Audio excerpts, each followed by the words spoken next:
Welcome, friends, it's the MovieFilm Podcast. MovieFilm Podcast, enjoy the show.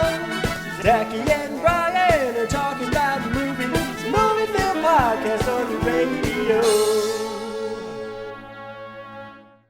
Welcome to MovieFilm. This is episode 80, brought to you by Mr. Boy Productions. My name is Zachy Hassan, and joining me, as always, is my good friend Brian Hall.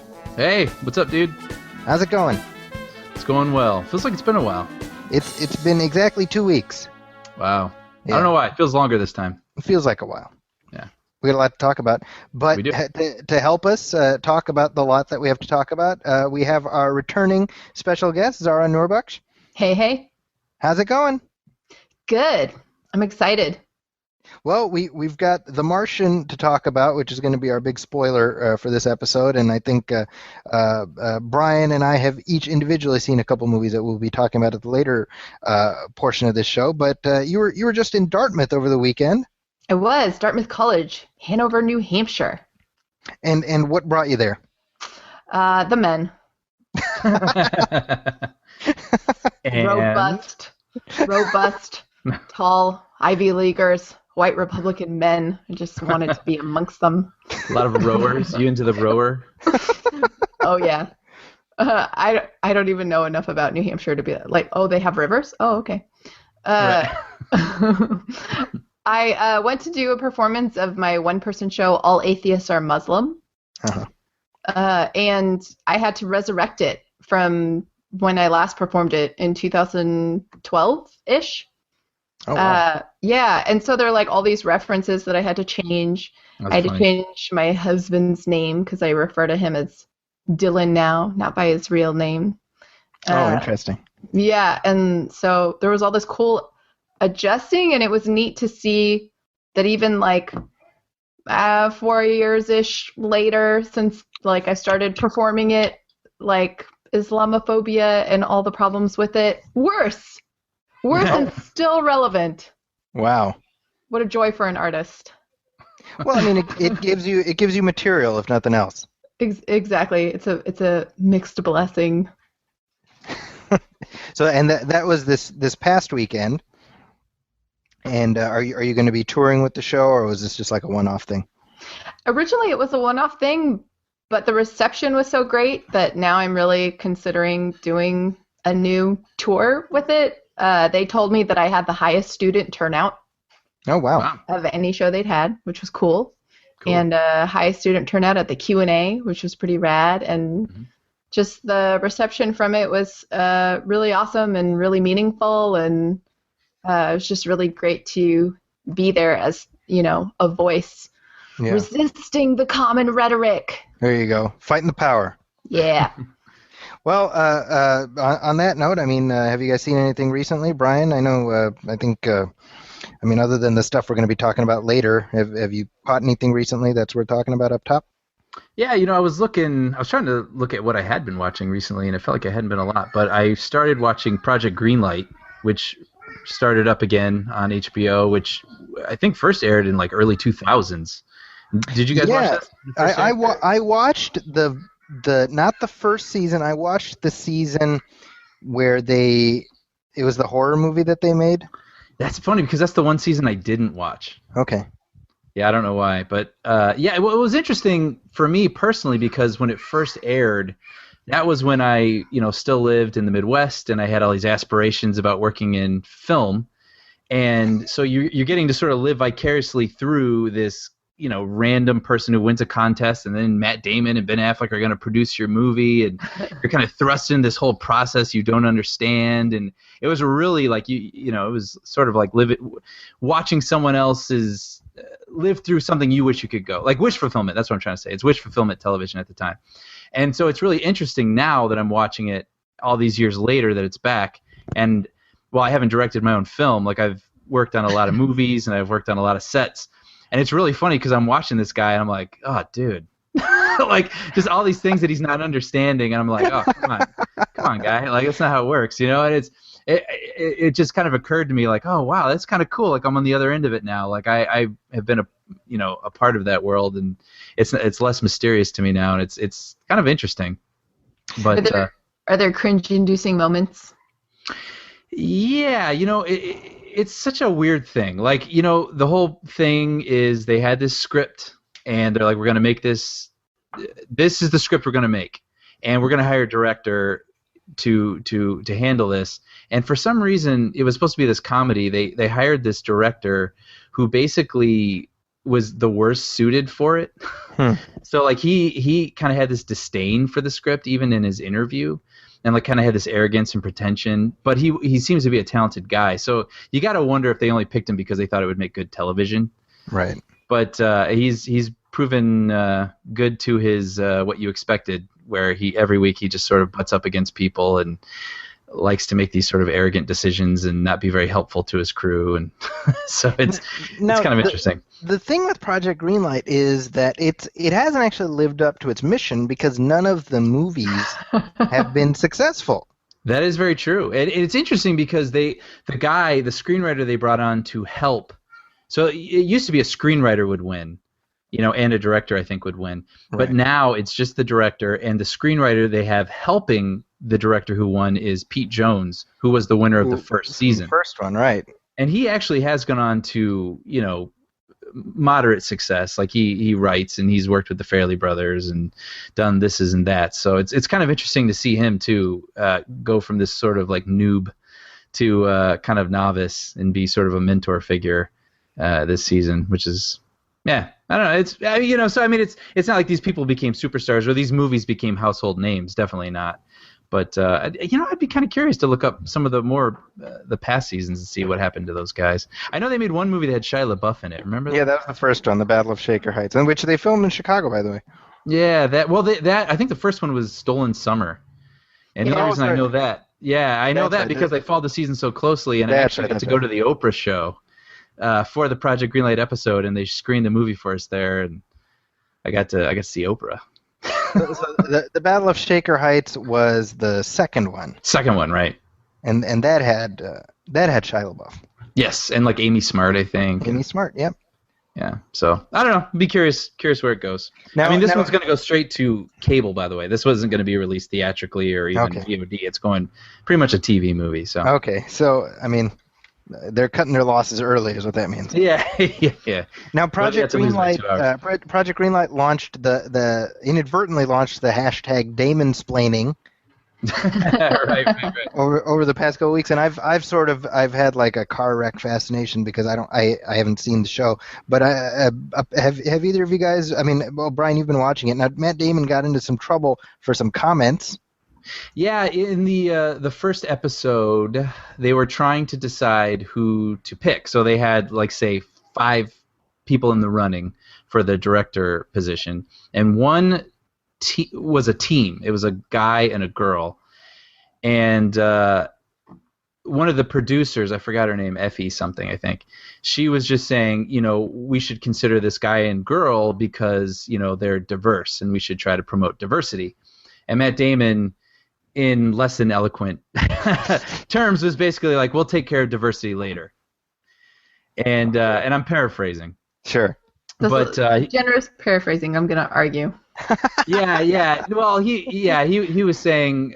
In other words, he was dismissive of the concern of, like, having people of color behind the camera. Well, it's not just that he was dismissive. I mean, I would add that it was also that he said, number one, diversity happens in the casting, which is very sad to hear because what I want to see as a person of color is the diversity happening in the perspective brought to the work, not just in the portrayal. In addition to the casting. Yeah, and what the producer was mentioning wasn't specifically that we're seeking diversity. What she made a point of mentioning was we have been looking to bring in new and differing perspectives than what we've been seeing, and that to me is pretty key.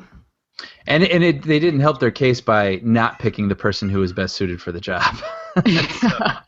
Interesting. Yeah, but that's another thing too, where you just got to wonder. I mean, did they hire the guy because they thought he'd make good TV, or did they honestly think he would be the guy who brought the best thing to the table? I don't know. Right. But it's been interesting. Huh. I will also add that then that producer went on to produced the film. Her name is Effie Brown. She produced the film Dear White People, which I recently saw and very much enjoyed. Oh, yeah, that's on Netflix now, I think. Yeah, I'd heard about that when it came out, but I missed it. It's good? It's worth checking out? Yeah, definitely. Another friend of mine said, you should see School Days first by Spike Lee. I haven't done that homework yet, but it was very good. I really enjoyed it. Nice. Dear White People. Yes. The original title of this podcast was going to be Dear White Person. It was just me talking about it. just explaining how things work. Yeah. I'm like, I didn't know. I swear I didn't know. Damon explained. So I just got out of a screening of a documentary called He Named Me Malala, and this is the new film from Davis Guggenheim, and he it's about Malala Yousafzai, who, I mean, I'm sure you guys are familiar with. She was shot by the Taliban about 4 or 5 years ago, and she's gone on to become kind of a global figure. And while her story is very inspirational, I have to be honest, I was a little bit disappointed in the film. I'd heard that. I was wondering if you were going to. It's tough. It's tough to criticize because, like you said, like her story is something incredible, but I've heard the movie's not very good. Yeah, I mean it's about half an hour longer than it really needed to be. Mm-hmm. How long is it? It's 90 minutes. Wow. Okay. 92 minutes, and I don't feel like there's enough there because I mean she's a compelling figure, but I think after a while it's like, well, I mean, we get it, like we get the gist of it, and it starts sort of doubling back on itself after a while. I see. Like almost like they're trying to fill the time, and I mean she's a compelling personality, but it's just there's not a lot really that's worthwhile after a certain point. Right. Which, I mean, I feel terrible saying that. Yeah. I'm sure a lot of people reviewing the film are having a hard time. Really, and Davis Guggenheim has made great documentaries in the past. He made The Fog of War, which is about Robert McNamara, one of the architects of Vietnam. I mean, it's one of the best documentaries I've ever seen. So I was actually looking forward to this, and I didn't leave unhappy. I was just kind of like, okay, Right. So I wouldn't rush out to see it. It might be worth catching on demand or something. They're out. Mm-hmm. I also saw this past weekend. I saw Pan. Oh. Which is all about a frying pan. Ah. And just non-stick. Not non-stick. So my kind of frying pan. Don't put it in the dishwasher. That's right. I've learned that lesson. So this is the Peter Pan origin story that you've all been waiting for, and I didn't hate it. I took my kids and they liked it for the most part, so I'm willing to give it a pass for them mainly because I'm like, well, they're the audience that this is aimed at, so if they dug it. It's directed by Joe Wright, who right. Who did what did he do last? He did not Atonement, right? He did Atonement. I mean, that wasn't his last movie. I don't think it was last, but so is this like Alice in Wonderland, where it's just like a whole lot of visual noise, or is it actually like a pretty decent story? That's a great question. It has elements of Alice in Wonderland in that Hugh Jackman is playing a very flamboyant character, a la Johnny Depp did in that movie. Okay. But I think Hugh Jackman's actually very good in this, and I think he convinces you that he's in a better movie. Okay, sure. Because the movie's just whatever, but I gotta tell you, I mean, so it's Pan Begins. It's you have this little orphan boy and he gets abducted to Neverland. This is how he becomes the Peter Pan, Right. And so part of me is like, well, did we need this story, But that's like that's the takeaway out of all origin stories. Yeah, but I mean, it's that Batman Begins. Right. True. I mean, it's like with superhero origins, you're kind of like, well, the origin is part of the story, but I'm like, we've lived for however many years without ever needing a Peter Pan origin. I think we were good, so that's part of it.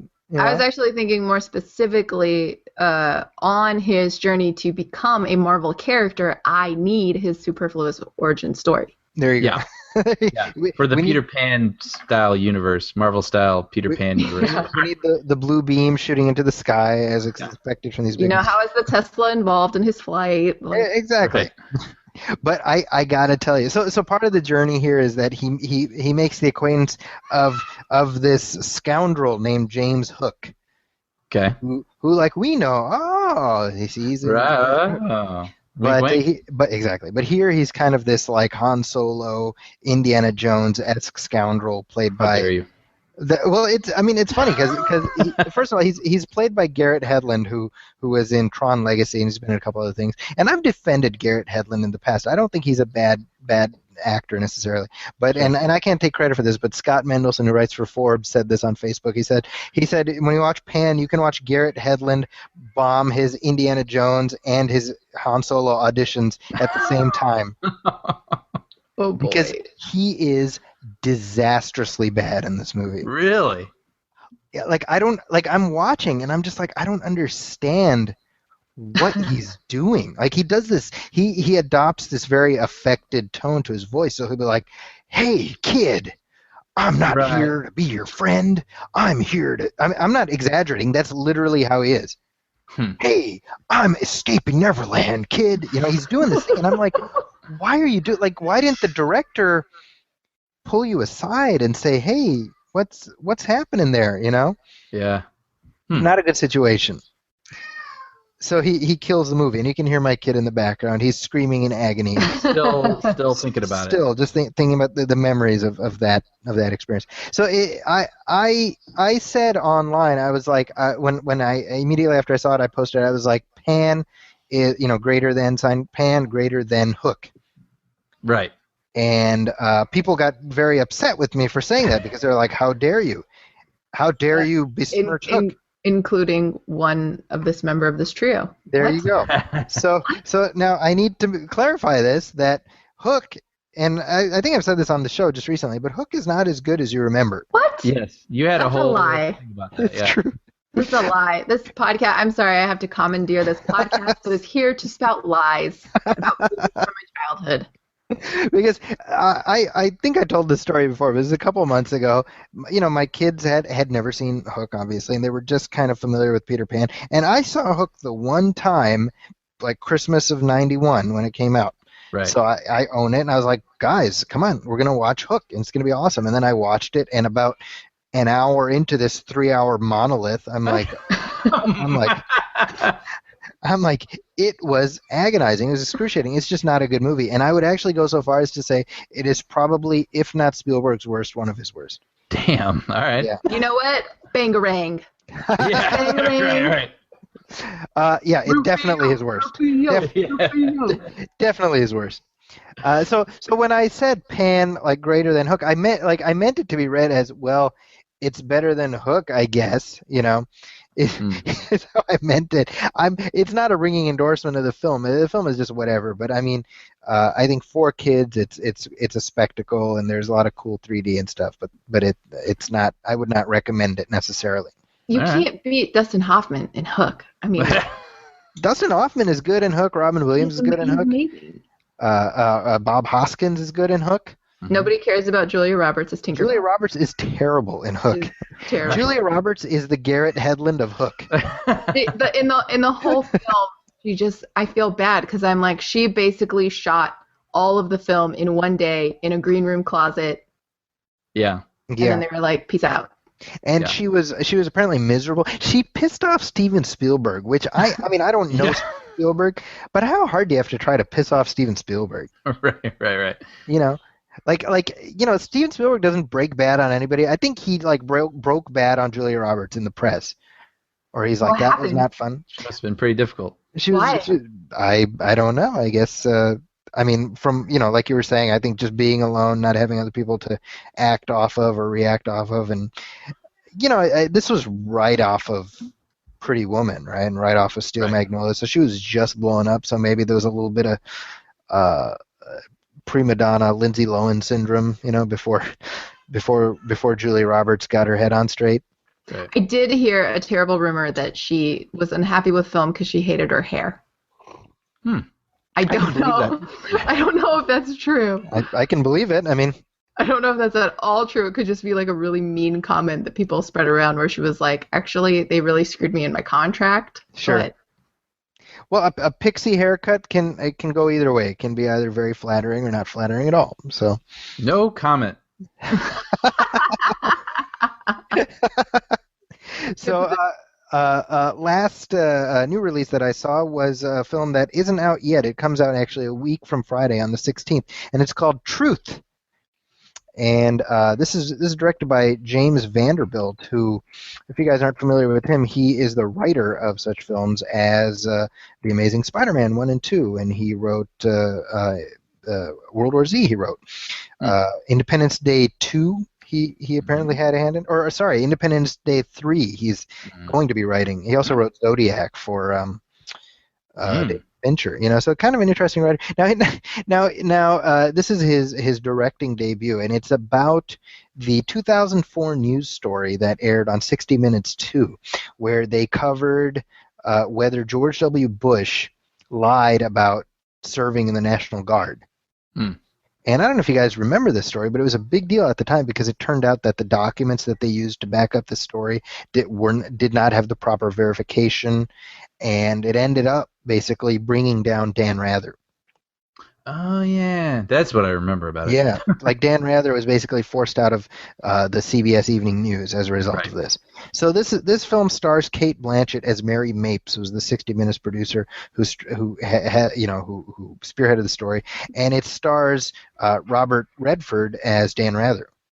Ah. So when you cast Dan Rather with Robert Redford, you know the angle this film is going to take in terms of right. It's like if Robert Redford is playing you, or if Tom Hanks plays you, you know that you're being looked after. Right. So that's a great way of putting it. I mean, it's true. Like I want Robert Redford to play me. I'm not an 80-year-old white man, but I feel like You'd never know. That'd be awesome. He puts on like a Ghostbusters T-shirt and a sport coat and teaches a class. I want to watch that movie. Right.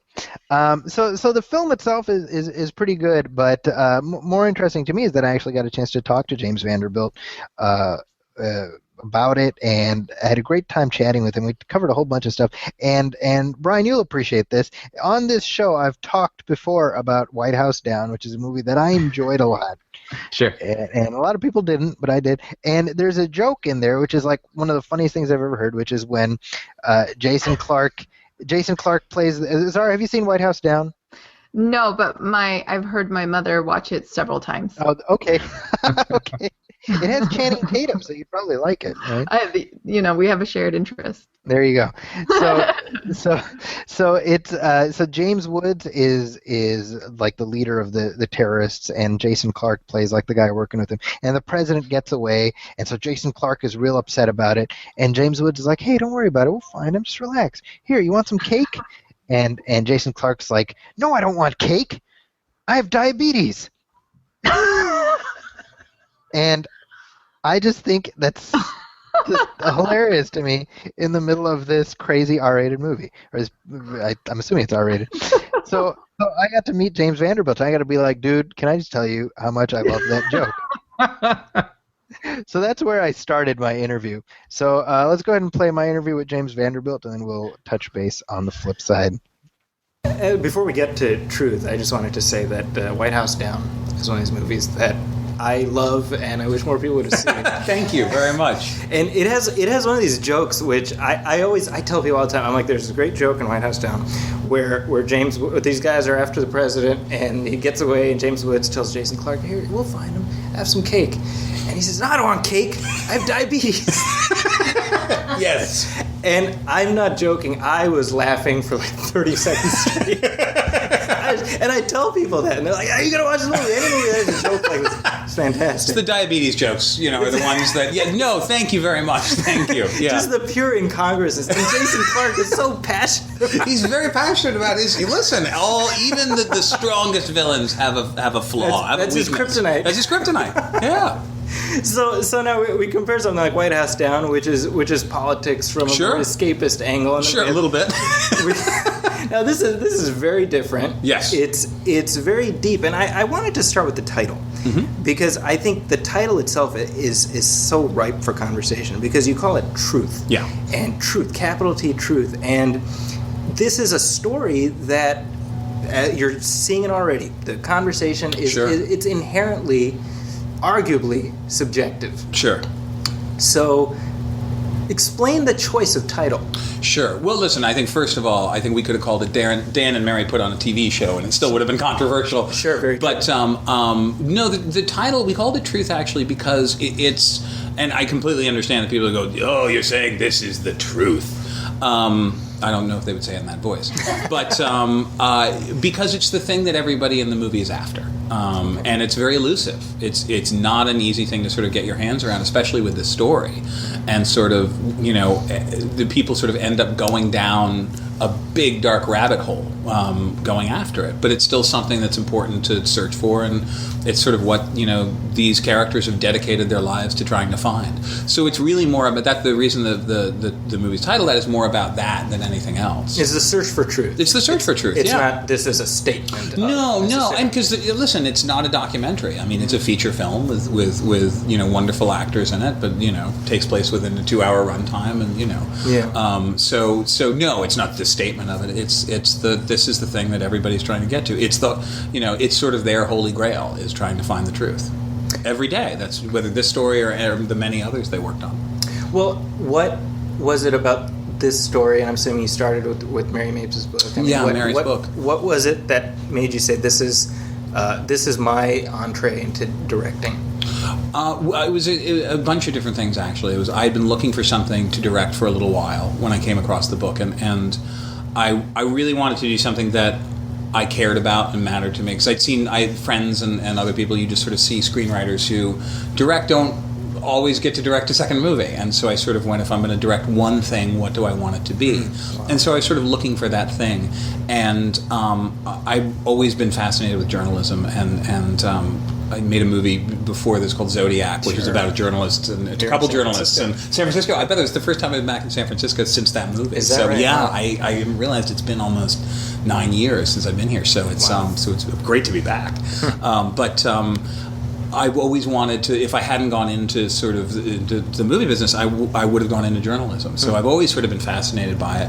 And I read Mary's book, and I read an excerpt of Mary's book first in Vanity Fair was how I found it, and then I read the book proper.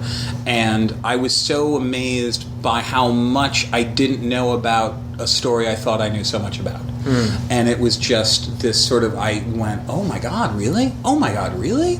And that experience of reading her book, and then going, and then also looking at it and going, having the opportunity to tell a process movie and a process story about how television news is made at a news magazine was really fascinating to me. Well, it's sort of how the sausage is made and served to us and given to us, and what that process is like, and what the practicalities of it are. That listen, we're preempted next week by a Dr. Phil special, so we can't run it then. We've got to figure out how to run it sooner, or that. All of that was really fascinating to me as well. So just, I wanted to live in this world. I wanted to make a movie in this world, and this book seemed like the perfect way to do it, because you get all of that, but then you also get all of this stuff about how the story fell apart. Sure. And where they ended up, and so I met Mary and talked her into optioning her book, which she wasn't very excited to do at first, really. Oh, really? She was very reticent to have a movie made initially, because she was very fresh in her mind what had happened. She wrote the book right after the events in the film, and I contacted her agent, who just said, no, she's not really interested. And I said, I would love to get on the phone with her. My manager did, and I said, I'd love to get on the phone with her. So I got on the phone with her, and I said, listen, I completely understand. Not really big on media right now. But I would love to just come down to Texas and spend a couple days with you, and we could just meet. And if, at the end of it, if you're not interested, no harm, no foul. I totally get it. And so my wife and I went down there, and my wife is much more interesting than I am. And funny, so I brought my secret weapon, brought the wife, and they got along really, really well. And we sort of sat in her living room and with her husband, Mark Rolstad, who's wonderful and a reporter as well. And we talked about everything but what had happened. We talked about her favorite bands and her, how she grew up and how I grew up. We just kind of got to know each other. And at the end of it, she said, okay, I'll be comfortable with you trying to see if you can make something happen with this. Okay. And so that's how I got into it. So, it's fascinating to watch the film. Certainly, as these events are relatively fresh. I followed politics, so it's sure. It's if you're a student of this stuff, you know how the story ends. And the analogy I made to somebody else is, there's this show Fear the Walking Dead that's on right now. And it's like we're watching that show and we know how it has to end. You're like so you're seeing there's going to be some zombies. I don't want to ruin anything for you guys, but it's zombies. So I felt a similar thing watching this film, where it's like we know how it has to end. Mm-hmm. And so as certain things are happening, you're like, oh man, like when they're shifting. Sure. And I was wondering, with your perspective of having sort of lived in this story, what did you come away with as far as were there parts of the story where you're like, oh man, if only this had happened, or if only would things have been differently?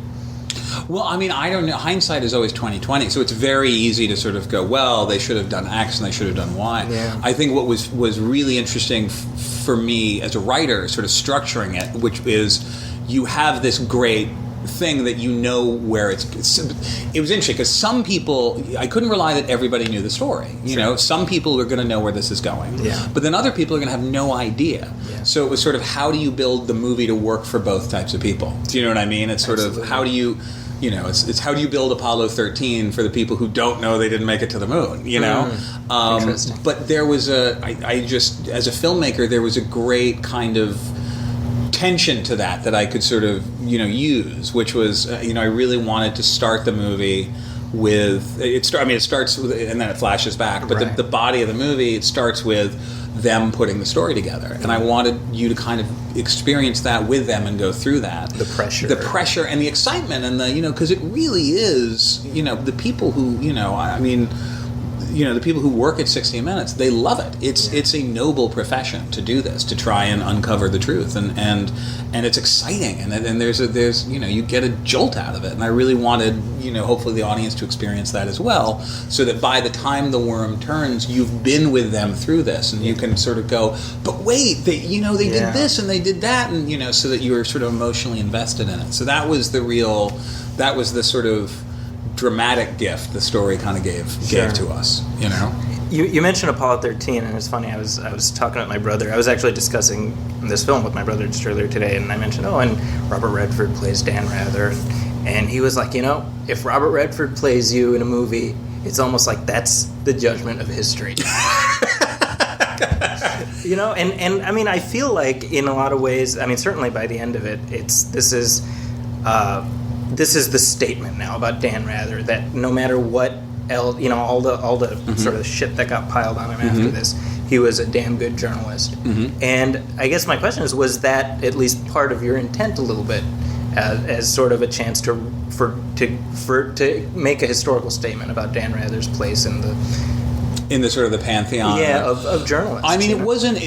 Listen, I have an amazing amount of respect for Dan, and I think that he is a damn good journalist and did a lot of incredible things.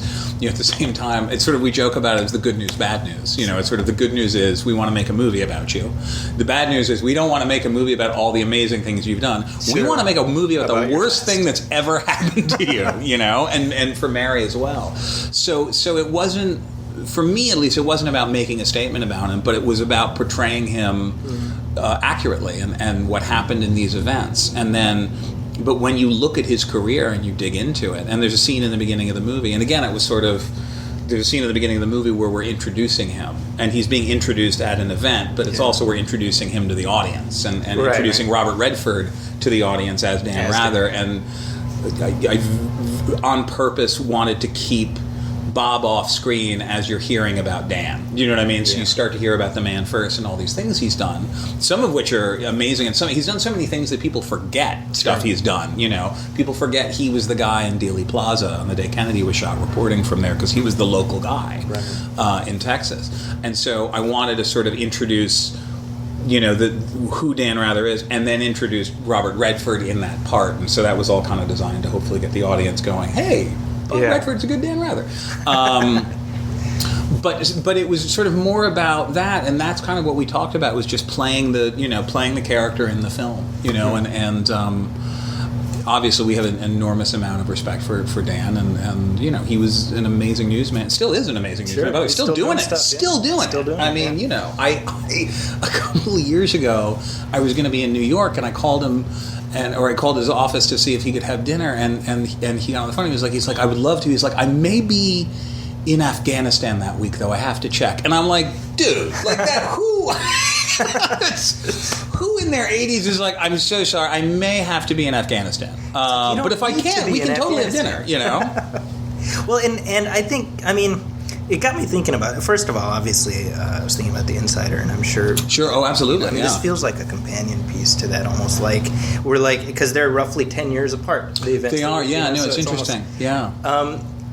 And, you know, we've got Mike Wallace here, we've got Dan Rather in this one, and I guess my question is, and this is a question I go with all the time, is the era of the I don't even know how to phrase it, the journalists who we look to tell us what to think. Tell us, and not in a partisan sense, but tell us the story and we'll know what's going on. Is that finished? Because it almost feels like the events in this film are like the Fisher point at which we sort of decided multiple choice for news. No, I think and that's one of the things that attracted me to it. Like, we talked about it being a fulcrum point in terms of the swing, and it was something that I think none of us knew at the time, you know, and you can't at the time go, everything will be different from now. But looking back, this was a real sort of swing point.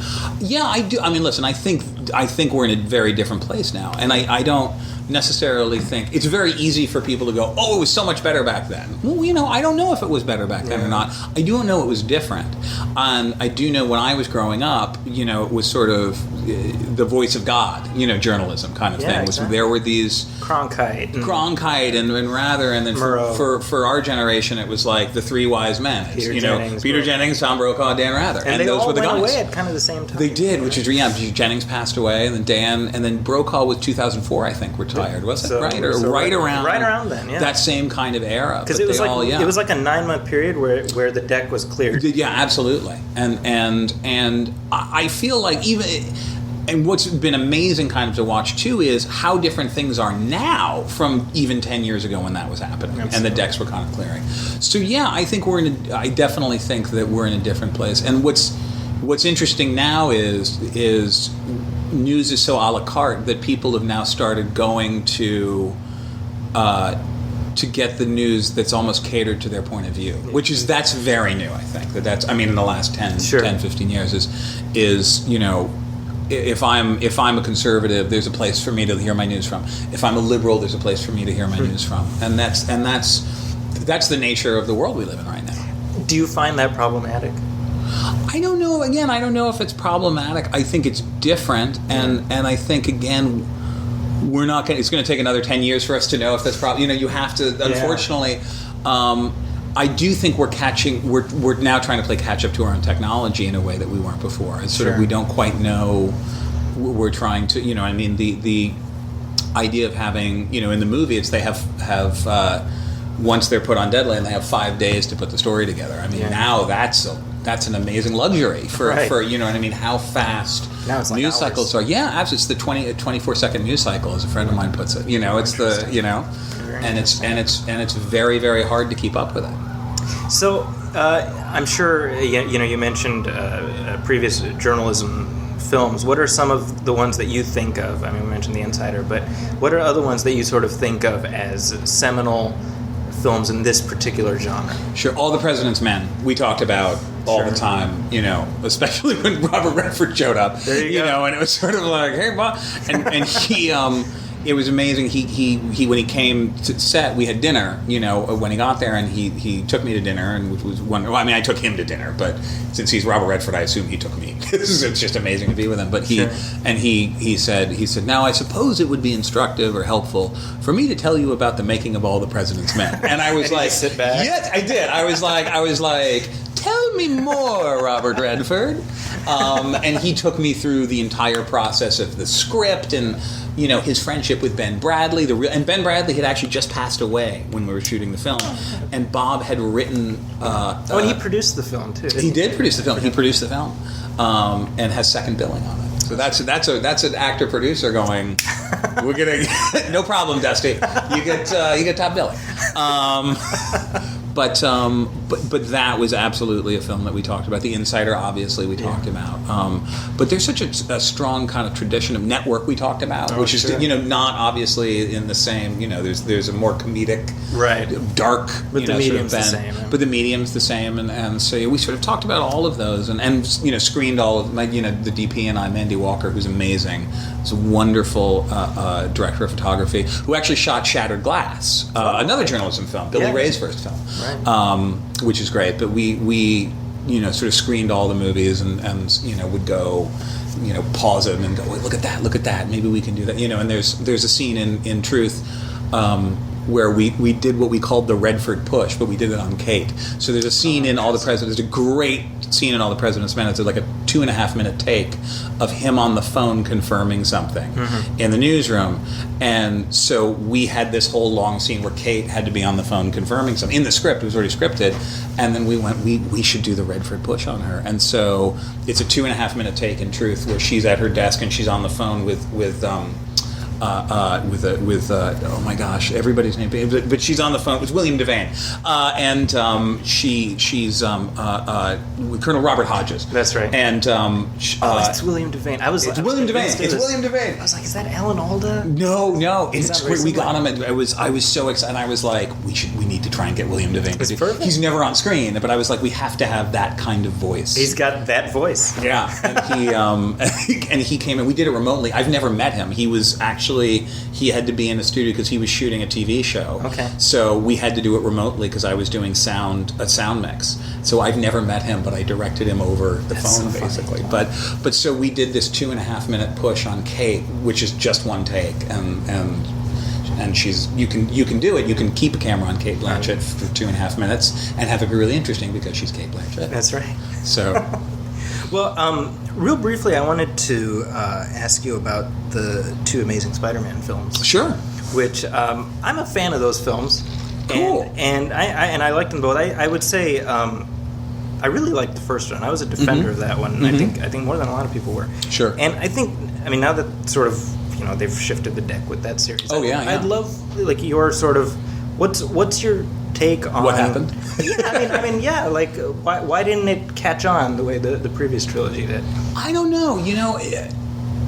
It's a good question. I think that my involvement was I was really involved in the first film, and was brought back a lot. It was sort of a crazy thing because there were other writers on it. And I kept getting fired and then brought back, which was so. But not in a bad way. But it was still like I was like, I am fired. Like you did fire me, right? And they're like, yeah. But you need to come back. And I worked with Alvin. I'll do quickly because I know you. But I worked with. I just do need to say that I worked with Alvin Sargent, who's one of the great writers of all time. Yeah. And actually got to write drafts with him too, which was amazing. And he had worked on the previous one. And he had So he was married to Laura Ziskin, the late Laura Ziskin, who was wonderful, and she would always drag Alvin into it. Basically, would on all of them get to a certain point where she go, I'm just gonna bring in Alvin and he'll fix it, and then Alvin, sort of kicking and screaming, would go, all right, fine, I'll help out. But just a brilliant guy. And so I got to work, and it was a really wonderful experience. And then the second film I wrote the first draft for, and then they decided to go in a different direction with it, and they brought in some other writers who were great writers, and they made that film. And so some of that movie is me, and a lot of that movie is them. And I don't know why I didn't. I thought Andrew was a wonderful Spider-Man. I think he was great. I met him a couple weeks ago. For 99, and I asked him, and you can.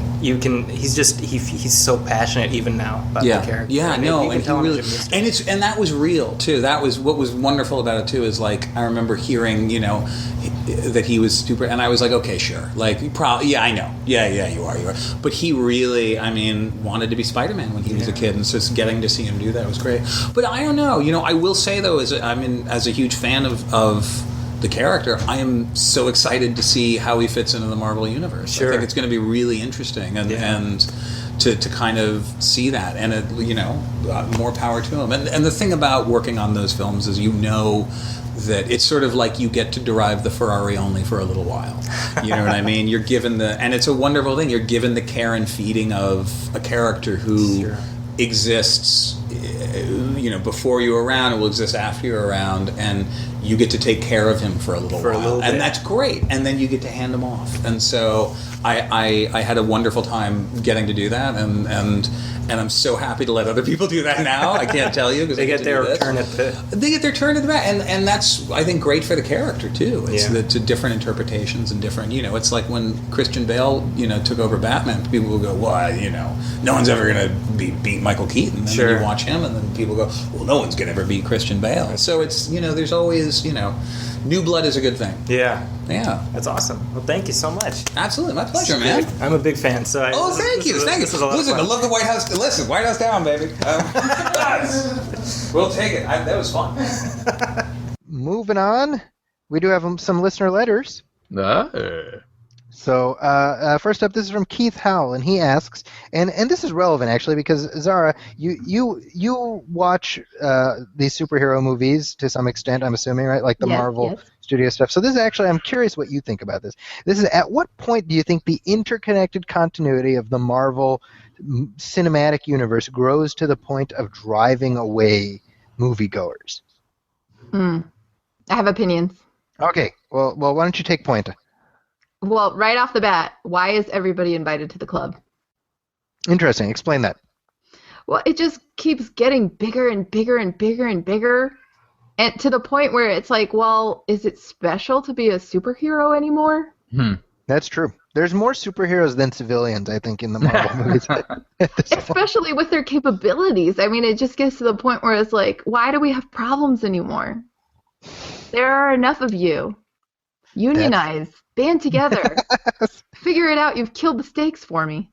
Well, that's kind of a good point, right? Because the buy-in that we have to make, and this is sort of the buy-in that comic books have asked people to make for decades, but now movies, where it's like if you have a world where Thor exists, that's a fundamentally different world than the one we live in. Right. But these films sort of ask us to be like, oh, it's just like our world, but it happens to have Thor in it. Right. You know what I mean? I do, and I think you're raising a really, really good point here, is that there's been so much emphasis on these origin stories for these characters and not enough world building for a world that inhabits this many, like for X-Men, I was a big fan of the X-Men comics growing up. Okay. Created my own. I wanted it to be Jean Grey. And the thing that, really made the X-Men for me was that they took time to explain, even for my little kid brain, like, even though you have these superpowers, it's awesome, but you're an incredible amount of danger. Okay. Well, I think the X-Men films have done a good job with that. Yeah, I mean, they did the work to build the world so that I could appreciate the fact that even with special abilities, there are high stakes and there are consequences. Sure. With the Marvel universe, it's kind of like, here's this like cool boys club with one sexy girl. And well, two now, because there's what's her face, Elizabeth Olsen is now hanging around and doing that with her hands, and Oh yeah. What is her power again? Scarlet Witch. I think we don't know what her power is. She just kind of does. She has red. She does what's needed. She's got Jubilee powers, right? She's got like the fireworks, like. Yeah, but she also gets into your head and messes with you. And Oh, that's the one. Okay, I thought she died. I forgot. Well, I don't know if it's necessarily the interconnectedness that's gonna bring these movies down, but I would say maybe the repetitiveness for me. Sure. Like they're all starting to feel very, very familiar. So like I feel like they need to. I mean, Captain America, the second one was like sort of a nice departure. Avengers 2 just felt like a less interesting Avengers 1. You know what I mean? Like I think as long as they can keep finding ways to use these characters in movies that don't all feel like the same movie, I think that's what's going to keep these movies fresh and alive. So. It's funny because Avengers: Age of Ultron just came out on Blu-ray a couple days ago. Yeah. And I listened to some of the commentary by Joss Whedon.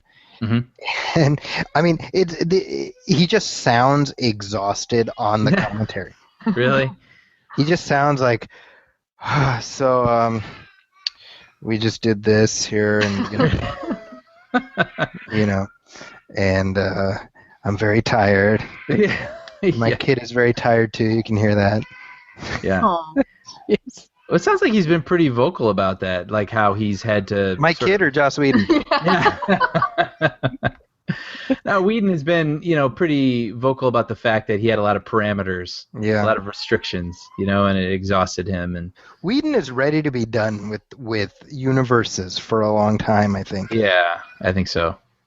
I think that it's because the next, now we're into phase 3, and phase 3 is going to end with this Infinity War movie with the big Thanos thing and all the different heroes and stuff.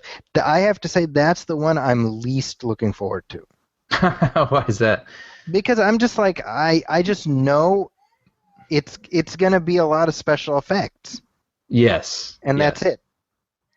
You know what I mean? It's just it's like, I don't see a way for it to have a compelling human element that'll draw me in. You know what I mean? And not feel any different than Avengers 2. Yeah, that's exactly it. Right. I'm just, it's going to be space age nonsense.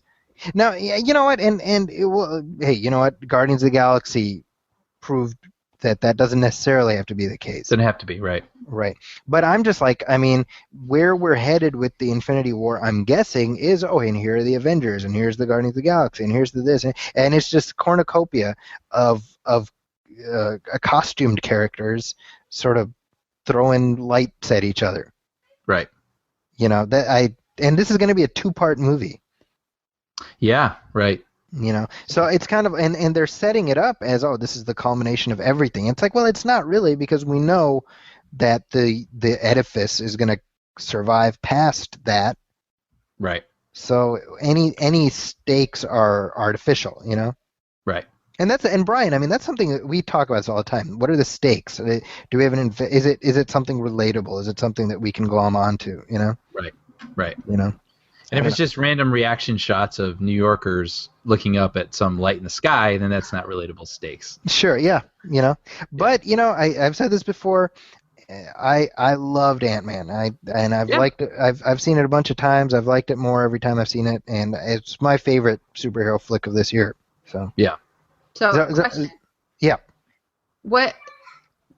Everyone who's in the Marvel universe, are they all in the Stan Lee comics? I think in terms of like all of the superheroes that we've seen thus far, yeah, almost all. Except for, any idea? Who's not? Who's not? Who's an invention of the movies is Hope Van Dyne. So the daughter in Ant-Man. Mm. Oh. Evangeline Lilly, because in the comics, Hank Pym is not an old man. He's a contemporary of Scott Lang, so he doesn't have a daughter because he's not that old. And that's the only one? I think so. They changed stuff in the movie. So like Jarvis, who was Tony Stark's like computer, was actually his butler in the comics. Mm-hmm. So I'm assuming they changed that partially because people would be like, oh, it's a ripoff of Alfred if Tony Stark has a butler. Right. Oh, I never thought about that. Yeah, but they did something very clever where there's a TV show called Agent Carter, which is about the character from the Captain America movies. Captain America's girlfriend from World War II. Right. Uh-huh. It's about her, like, after Captain America disappears. And so she works with Howard Stark, who's played by, what's his face? Oh, the great Dominic Cooper. Dominic Cooper, right, from Captain America. He was in Captain America. Yeah. And so his butler is Jarvis. So we see we're like, oh, so like the AI is like modeled on this guy. Like Alfred in Batman Forever. Yeah, or Batman Beyond or whatever. Yeah. Right. I'm just Exactly. trying to say that you can't escape the Alfred. Right. Yeah. Right. So I thought that's pretty cool. I think just to sort of circle back around to the question that Keith was asking, I think that the interconnectivity is not yet at a point where it's just where you're tripping over it. Right.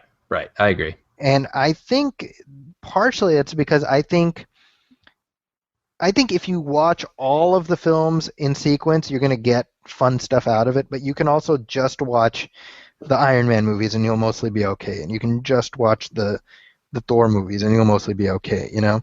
Right. So Sure. they stand apart fairly well. I mean, some better than others, but you know, but it can absolutely become a problem because look, I mean, this is going to become a problem with Star Wars too. Don't you count on that? Right. In about 10 years, it's going to be Star Wars is going to be just larded with all this sort of extraneous continuity that's just jamming up the works.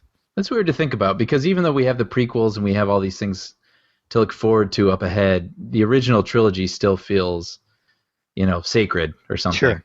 But like you wonder if that's gonna get buried. It will, yes. Yeah. I mean, it has to, right? I mean, just by sheer volume, it's going to get outnumbered at some point. Yeah. You know what? I was at Dartmouth performing, and the kids. I'm going to date myself and call them the kids. The kids. I had to change all these references because they didn't know. Well, first they didn't know what Halo was. Really? Wait, what? Yeah, I know. I was like, what? And then I started like going through my pop culture, and I was like, my dad, he always raised me like my dad was like this like Sarah O'Connor kind of figure. Like, did you guys see Terminator 2? Because my dad was like, revolutionary Iranian, and we all know how that went. Didn't end well.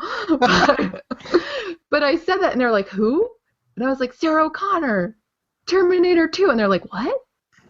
Well, based on how well the last Terminator movie did here, that actually does not surprise me. Wow, that's weird to think about, but yeah, I guess so. I mean, Sarah Connor is. Why would kids today know that reference? Yeah, I am surprised sometimes though, like because I'll talk to people who are younger, and I'm surprised that they know as many of the movies that were important to me, that you wouldn't expect because they didn't grow up with them in the same era, but they were presented to them, Like what? Like yeah, give an example. Well, like Back to the Future, Star Wars, Indiana Jones, Terminator, but, see, Jurassic Park. Well, what age are you talking here? Like 20. Okay. So a 20-year-old today was born in 95. Right. So I mean, think about it. Like their pop culture would. Wow, that's weird to think about. Like, what they consider their pop culture. Yeah, like when they were 10, like let's say 10 is like a magical year where you get to see all these movies that stick with you forever. That'd be like 2000. What's that? It'd be like the Katy Perry movie. Yeah, well, it would. It was like 2005 or something like that. It's stick with you forever. So it'd be like the first Transformers, or.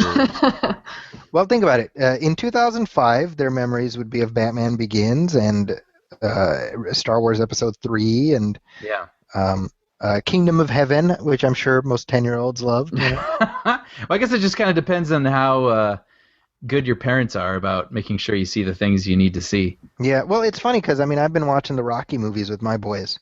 Yeah. And they're, like, extremely into them. Oh, really? Which is they're like, when are we going to watch the next Rocky? And we watched Rocky 4, and my 6-year-old calls it, he's like, that's the one where He-Man kills Apollo 13. And he's like, we need to defeat the Soviet Union, Dad. I'm like, well, get right on that. That's amazing. It's just funny because when you think about it, like they have no concept of what the Soviet Union is. Right. So it's just hilarious that this whole film, they're like singing "Eye of the Tiger." My 6-year-old is like coloring and he's singing "Eye of the Tiger." What? That's cute. And I pat myself on the back and I say, well, next up, Rambo. Right. Well, that reminds me, actually, when you speak about the Soviet Union, the Jaws 19 trailer that came out this week. Oh, dude. 19. So funny. And it was like one of them was like a Russian shark. So Zahra, in Back to the Future 2, when Marty lands in 2015, yeah, that's right. There's like the marquee for Jaws 19. Oh my God, I totally forgot about that. I have to watch it tonight. So Universal to like play up the gag, they released a fake trailer for Jaws 19. That's amazing. Yeah, it was really well done. It's because the date that Marty lands is coming up like next week. Right. Or the week after. And it's hilarious to me how there's all this like, it's like the world is trying to make that reality happen. Right. Just through sheer force of will. How come I haven't heard about this? Oh man, and Pepsi, Yeah. they have Pepsi Perfect in the movie, and it's in this sort of futuristic bottle, and so Pepsi announced they're going to release that bottle. This to me is like requires as much of a coming together as we all did in San Francisco for Bat Kid. There you go. That's right. This is a big deal. This is monumentous. I know. So here's Zahra. I just posted a link on the side. You can check out the can. Yeah, it's great. I love that all these companies are, jumping in on this. It's really funny. You know that first of all, those Pepsi cans, like, forget trying to get one. Oh yeah, they're only making 6,500 of them. Yeah, and they're all going to get swooped up by assholes. Yeah, and then they're all going to go on eBay. And Exactly. So it's just like, remember a couple of years ago they released like replicas of the magnetic shoes. Oh yeah. Or you know what could happen is Amazon could come to the rescue by purchasing all of them and then undercutting everybody. There you go. Most people would not call that Amazon coming to the rescue, but Yeah. Amazon would do what Amazon does. Yeah. However, and we have one other question here, and this is pretty pressing. It's just, is Nicolas Cage good or bad? What is going on with Nicolas Cage? I am the authority on good and bad. Well, Nicolas Cage, something happened to Nicolas Cage. I feel like about maybe 10 years ago, maybe 15 years ago. I don't know. When did Nicolas Cage go crazy, Brian? Well, he had his recageissance like in the early 2000s, right? You know, I mean, that was when or late 90s. Is that a phrase that Nicolas Cage invented? What's that? I'm in the middle of my recageissance. Like, I feel like that's something he came up with. Well, he was like this like really interesting, quirky young actor, right? But then all of a sudden he became an action star, and he was pretty good at it, right? With The Rock like and 2 Con years. Air. Yeah. Well, and then he had Leaving Las Vegas, where he won his Oscar, and he had this like really strong sort of thing. And then I feel Leaving Las Vegas was first. like middle 90s. That was like 95. Then he did The Rock after that. Yeah. Then Con Air. Or something. Yeah. Then Face Off. Mm-hmm. Then Snake Eyes. Do you feel like that might be the tip of something right there? Snake Eyes is the tip of something, right? I mean, watching it, I felt like I was violated by the tip of something. I don't know what that's like. Yeah, it's terrible. The movie, have you seen Snake Eyes from Brian? That's a weird joke, Yeah. by the way. It was, yeah. Yeah. I remember because they had this like uncut, like the first 5 minutes or something had no cuts or something. That's what I It was remember right. about So the opening shot is however long. I think Brian De Palma was trying to, Scorsese. Yeah, he was right. He was trying to do the uninterrupted take, but the movie was just not interesting, and it was like peak Cage being cagey. Yeah. But I always bring up the movie Matchstick Men, Ridley Scott, Which you liked. which I really like. I feel like that's like an undiscovered gem for a lot of people, and he's really good in it because he plays this OCD guy, and he's got these twitches and these things that he has to do, and he does it in a way that is very cagey, but it's also it's not distracting. Sure. It actually feels like a part of the film, and for me, that's the last movie I remember seeing him and being like, "Damn, Nicolas Cage." But then it's like he started making like Wicker Man and all these other sorts of movies where Not it became the bees. yeah, it was like it's all about watching Nicolas Cage bug out. Right. That kind of became the thing, and then he started making like witch thing, whatever, some witch movie like 2 years ago. You know what I mean? And then Yeah, the Left with, Behind film, and like he just started doing like whatever he was gonna do. Well, I always point to Ghost Rider as the movie because he had been dying to do a superhero movie. Right. For years. I don't know if we've said this before. Nicolas Cage was originally back in the 90s going to play Iron Man. Wow, interesting. Think about that. I could see actually. Sure. Yeah. This is before, this is like at the time Iron Man was at New Line.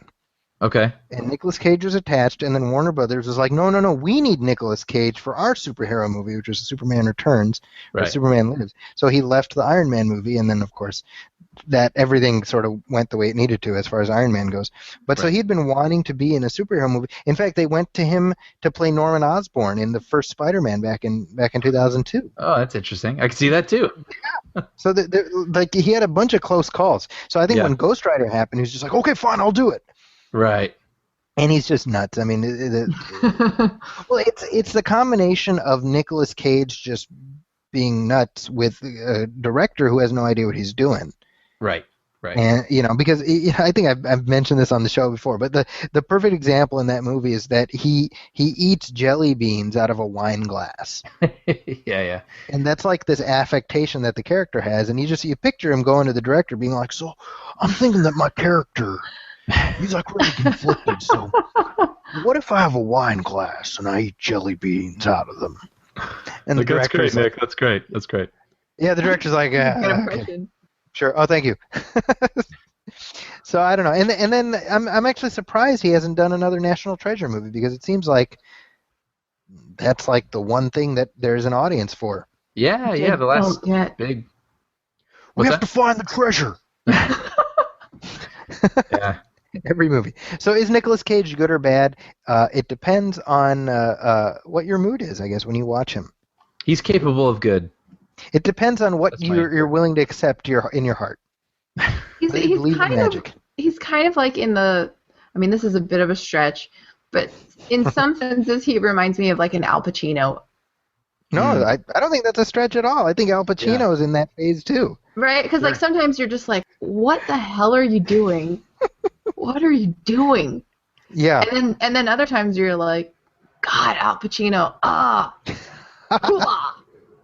Well, he did The Devil's Advocate and The Insider within a couple years of each other, and those are like the poles of Pacino.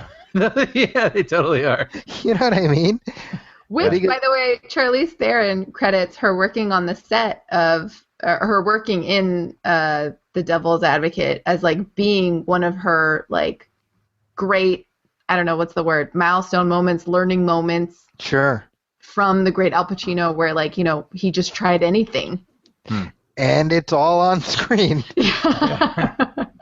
It's so funny because the thing with Al Pacino is dialed up to like 15. Yeah. Right. And then Keanu Reeves is dialed down to Keanu Reeves. Right. So devil?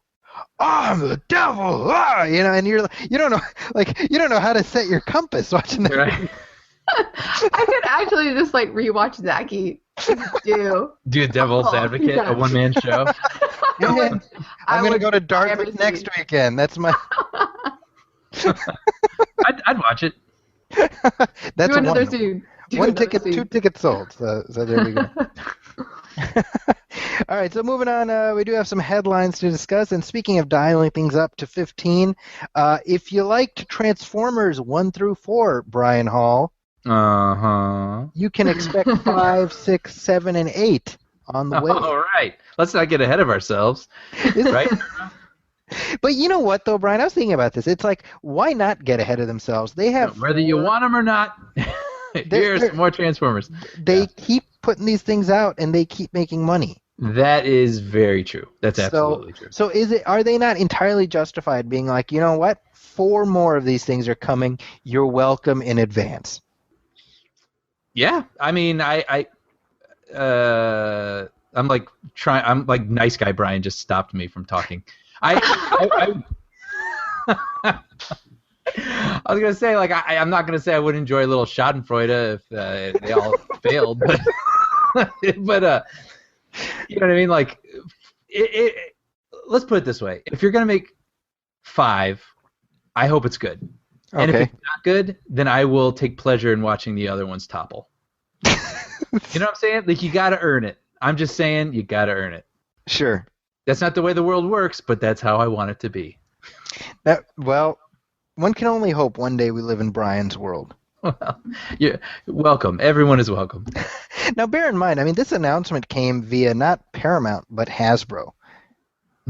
And, I mean, that should tell you about, like, who's really rooting for these films. I mean, I think that notwithstanding how much money these things make at the box office, they're worth even more to Hasbro just in terms of their annual bottom line. Dude, I did not, this is going to sound crazy, never even crossed my mind. Have these movies kept Transformers, the toys, popular among kids? I mean, you have kids, I don't have kids. Like, do they play with Transformers? They do. Yeah. Really? I've never even thought about it, honestly. You That's so never funny. thought that the movie based on the toy line has toy tie-ins? Well, no, I mean, obviously, but like, I don't feel like I see kids wearing Transformer shirts. I don't see Transformer toys anywhere. I don't, like, I see, Star Wars or Ninja Turtles or Or something. Spider-Man. I still see. I saw a Spider-Man, yeah. Spider-Man car seat. That's a good point. Yeah. Transformers is kind of like, as a toy, is like a pretty easy sell. Like, I don't understand why somebody hasn't already figured out to just like create a line called like Robot Changers. Like the knockoff? It'd be like from one of those movies that come out, Transmorphers. Transmorphers. Yeah. Or just like, was a robot. Yeah. Now a truck. Yeah. Could be a car or a robot. Well, I mean, there used to be GoBots back in the 80s, which was like the knockoff version of Transformers. It would be popular with little boys no matter what, right? Like, because deep down, isn't Dad like, Dad is a human being, inside he's a robot, or is he a man on the inside and outside he's a robot dad? Well, you know what's funny is that I remember the moment when my kid handed me his Transformer, and he's like, "Can you transform this for me?" And That's adorable. And I had no idea. Really? But I was just like, I don't know. Like, I aged out of being able to transform a Transformer. Dude, that's Because he funny. handed me this thing, and I'm like, and I like broke the arm off, and it snapped in two, and I'm like, here.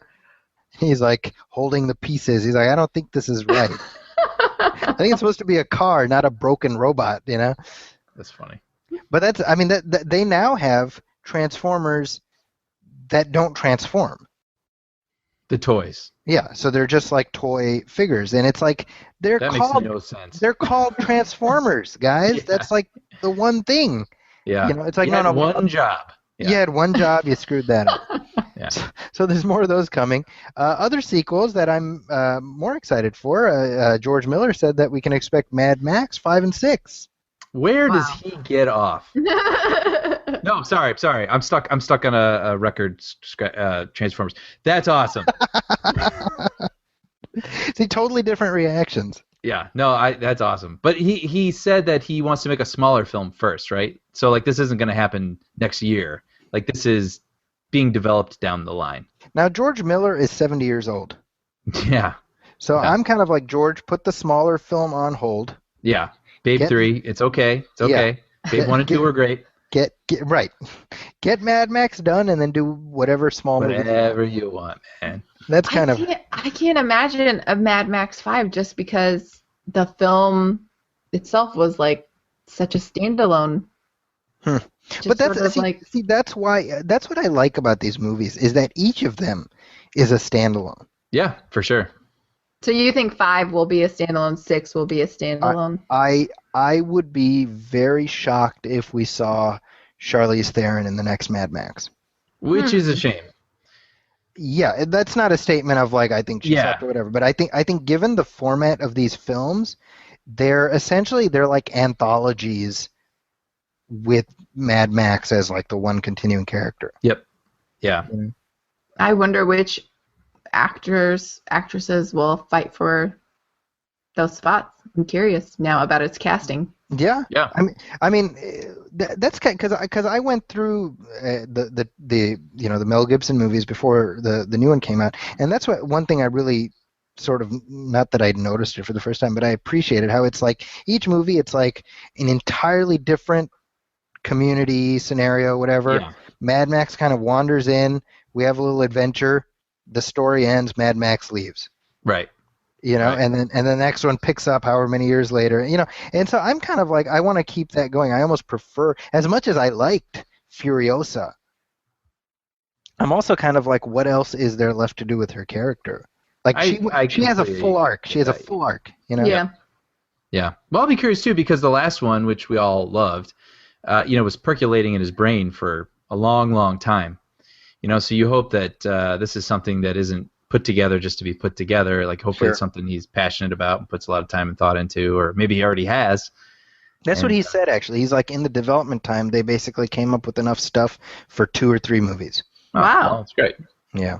So I'm 100% down for more Mad Max. I want him sooner rather than later. Ditto. Now, another elderly gentleman who is revisiting franchises from his past is Ridley Scott. Ridley Scott, by the way, is 77 years old. Wow. Now, that's extraordinary because I had no idea. he does not look 77. No. First of all. And he's cranking out 2 movies a year. Wow. The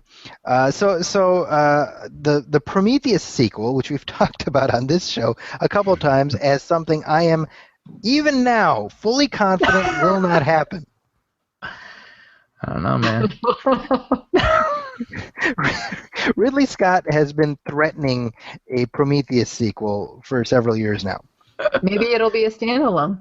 Now, as of a couple days ago, Ridley Scott says they're going to start shooting in early 2016.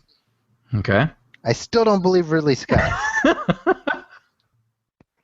Because I just don't think there's an audience for this. And by the way, Ridley Scott has tacitly admitted that there isn't an audience for this movie. Really? He has? Because to Zahra's point, that maybe it'll be a standalone, it's essentially a standalone because the title of Prometheus 2. Now, bear in mind, Prometheus is the movie. It's like, is it related to Alien? No, it's not. It's Alien, just tangentially. This is its own thing. The title of Prometheus 2 is Alien, Paradise Lost. My eyes just went, I just went bug-eyed. That's a lot of words. Prometheus 2, Alien, Paradise Lost. Well, Prometheus will not be in the title, I'm assuming. But why not just say I'm gonna do Alien Paradise Lost? Why? Well, yeah. It's so let's see the title. Yeah, so the title is Alien. Prometheus will not be a part of the title. Well, that's probably wise. But I mean, isn't that essentially? So in other words, Brian, my point stands. There will not be a Prometheus 2. Well, let's see if it involves... I win. No, I won. I won already. I have already won. There is. I will say my husband is a huge fan of Prometheus. Well, I'm an admirer of aspects of Prometheus. I'll go with that. I'm not a hater of that film at all. The only thing I say is I'm just wondering if there is enough of an audience that's like, give me more of this story. I don't know. I mean, that's not. I'm not being particular corner of the mythology. Right. That's the corner I don't think anyone's really interested in. Yeah. There's one man. He lives in this house. I will say that. Well, there you go. So your husband wants to see the story continue. Yeah, I mean, he loves anything Ridley Scott does. Okay. Period. There's no. He will love and adore it, whatever it is. Well, here's what I would say, because according to Ridley Scott, it's meant to be a trilogy, because everything's a trilogy, right? Because of course. But right. But here's what I'll say: if it is in fact meant to be a trilogy, then film Prometheus 2 and 3 together, and finish the story. Because you never want to hear it again. Well, it's not even. I mean, if it's good, I don't mind hearing it. But it's like if you're gonna do an unfinished story, then that's just going to piss me off even more. You know what I mean? Right. So, if we're going to do Prometheus 2, and then, oh my gosh, there's a third one, I don't know. Just do it. Do the whole thing. Finish it. Right. And let's be able to look at it all as one thing. Because Prometheus 1, I should say, does not stand on its own. Right. The ending is inconclusive. It's unfulfilling. So, I mean, it's almost, it defies... a critique on that level. It kind of makes me want to ask a separate question, which is there any film that will just exist by itself without sequel, without trilogy, forever? Please. I don't believe so. It just feels like every film ever made is at risk of requiring a sequel. 40 years from now. I'm surprised. I'm surprised we haven't started talking about a Straight Outta Compton sequel. This is what I'm saying. Every film feels like. Yeah, go ahead.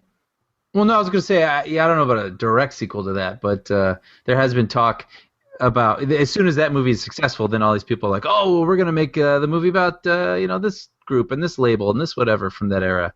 I mean, it immediately, whether those things stick, who knows? Sharks in the water. Yeah, exactly. Start circling over, yeah. Well, Like, I'm just waiting for every like Tom Hanks remake turned into trilogy. you know what's going to happen. Big, bigger, biggest. Hey. It writes itself. Hey, Zachy, that's a good idea. Maybe after the show we should hash that thing out and Let's copyright that. drop some papers. Now, speaking of Straight Outta Compton, is directed by F. Gary Gray. F. Gary Gray is one of these guys who's been around forever, Mm-hmm. and it's nice to see him get a lot of like hype from Straight Outta Compton. And he brought Universal a lot of money thanks to that movie, and they've rewarded him. They've given him the ultimate prize, which is that they've handed him the next Fast and Furious movie. Has that actually been offered to him, or he's on the list? He is the only person they're talking to right now. Wow. So I think it's as close to official as it can be because Vin Diesel posted a picture on his Facebook of him and F. Gary Gray sitting together. Wow. Well, that's official. Well, there's rumors that Vin Diesel wanted to direct, which is There's rumors Vin Diesel wanted to direct. There were rumors that Vin Diesel wanted Rob Cohen to come back. He did the first one back in, Now it's kind of interesting because it feels like Universal was so unprepared for the success of Furious 7 at that level that they had no idea how to proceed after. Because they're just going back and forth. And there was even like stories about how Vin Diesel was like the big problem. And I'm kind of like, well, Vin Diesel is basically the reason this franchise has done as well as it has, right? Oh, absolutely. Yeah. But I can't imagine he's probably throwing weight around. You can imagine. Yeah. Oh, yeah. But is he wrong to do that? No, but I don't doubt that doesn't make him the easiest person to work with all the time. Sure.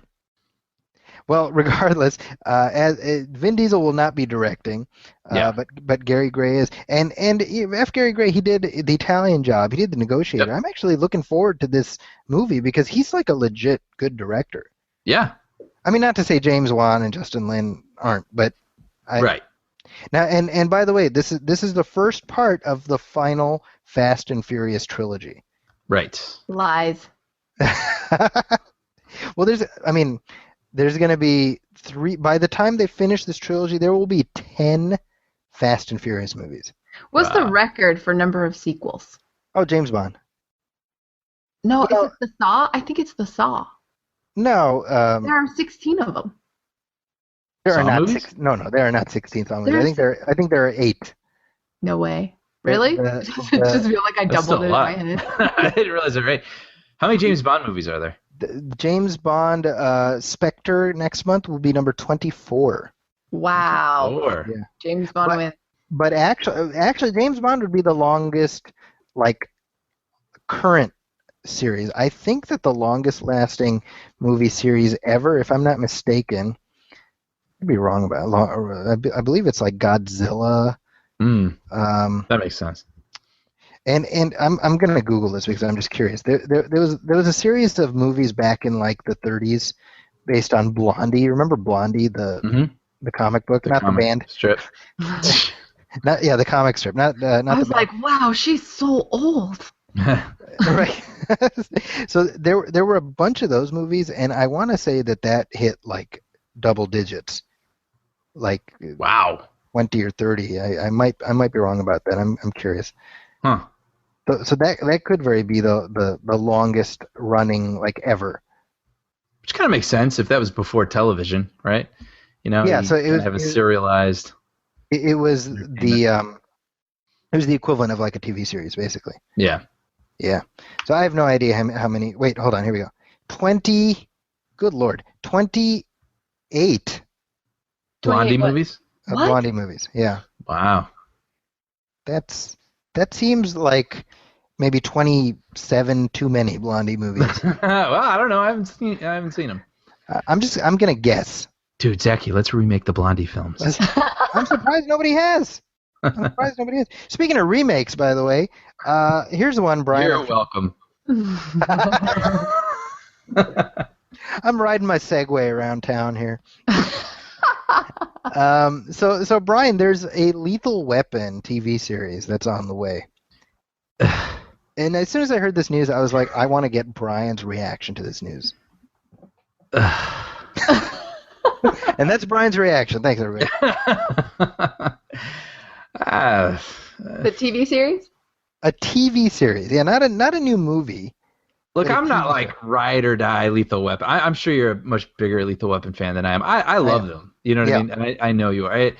But I was just, I don't know. Come on. Like, I don't know. Like, it just feels like those are two characters that you just don't hire two new people to play those characters, or you end up feeling silly. Interesting. Okay. You know, and I just feel like this show is gonna feel silly, and it'll be on for like 2 seasons, and then it'll go away, and you know what I mean. It just feels like kind of a pointless outing. Well, I'm kind of like, here's the thing. When I first saw this, I was like, I can see it as a show. I can see the premise working. The premise, absolutely, of course. Right. The problem then is immediately your mind goes to like the 20-year-old CW. Yep. Sort of, assembly line, handsome guys that they're going to cast. Yep. To play the role. Roger is going to be played by like a 28-year-old because that's old in CW years. Right. So, exactly. so it is for sure going to be on CW. No, I'm just making that up. I actually don't. I think it's Fox, I believe. I think it's Fox. Right, close enough. Yeah. So he'll be 32 because that's old in Fox years. Right. Who would be a pairing that you would like to see in a Lethal Weapon? Ooh, Danny Glover and Mel Gibson. Crazy Mel Gibson, even still? Sure. If he's playing Riggs again, sure. it would work. Yeah. That's it. That's it. I mean, you want to make another mismatched cop show? Go for it. But don't play Murtaugh and Riggs. Come on. And that's kind of the problem. We've had this conversation to some extent. Is like part of getting older is realizing that none of these characters are like eternally linked to their original actor. I agree with you because I feel like there is absolutely. See, it's like I'm coming down negative on all this stuff, Transformers and this and that, whatever. Well, I've said this before on here. I am a firm believer there's a good version of almost everything. Sure. Like there's a good version of this show. I just know that's not what's going to happen. You know, and I know it sounds... Lethal Weapon. Okay. Yeah. No, this episode is just lost cause. But like, no, you know what I'm saying? Like, it's going to be exactly what you said. They're going to hire these pretty actors that really don't bring anything or enhance or further round out these, characters that we already know. We already know. We could act it out and describe it right now. We know what it's going to be. Sure. So and maybe that's the thing that's disappointing. Like, and I hate to keep saying like HBO, like they can do no wrong because they can, but like you almost wish it was like AMC or HBO or someone who could like. They're the type of networks that make the show that cast a little bit better, and they also are willing to have slower moments in their stories, which make their stories better, which is why everyone likes their shows more, and network feels like they are just come hell or high water, like they are just bound to this formula that is just so predictable, and maybe it works up until a point, but it's never going to transcend anything. Well, Lethal Weapon is not the only 80s reboot that we're getting for TV. Oh, Zach, stop. Yeah. But wait, there's more. We've also got the A-Team is coming up again. Okay.